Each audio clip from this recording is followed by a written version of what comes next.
Yanko Gugana and Nimase because Pagina would the idea friend of Kufuado. And I'm telling you, Hineba, one thing, Ghana should never be surprised of what is happening. Hey?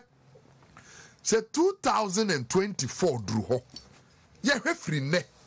Now you fano sector by sector to say minu afaye. Young for education. 8 years recently NDC. 8 years recently MPP. Young for health. 8 years recently MPP. 8 years recently NDC. Job creation. They can't match. They will not get to a quarter of the MPP bayo. Inti ye say yemma Ghana fo bumfu aban no. Yen kansema enim.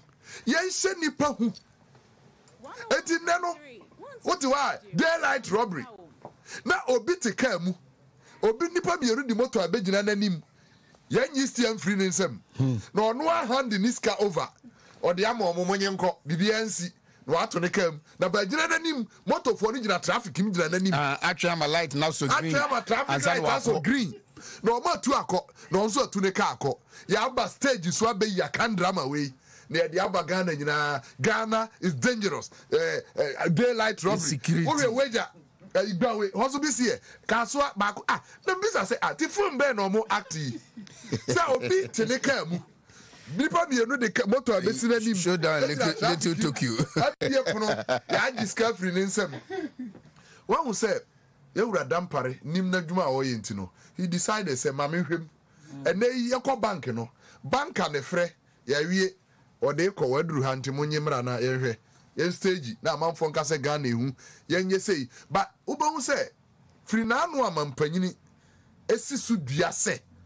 Adwuma pa Ewura Dampare be ye no. Nani aso nti obe confirm no how people are believing and behaving in this country. Nti oheneba ni Ghana for yentwe adwene nsisu ne se nipa bebre be kansem a ebe hye ya abufuo ena na no ma discuss no ha yi eno ana me check ene UK petrol 1 gallon $8 24 cents oheneba $1 5 cedis 50 pesos kura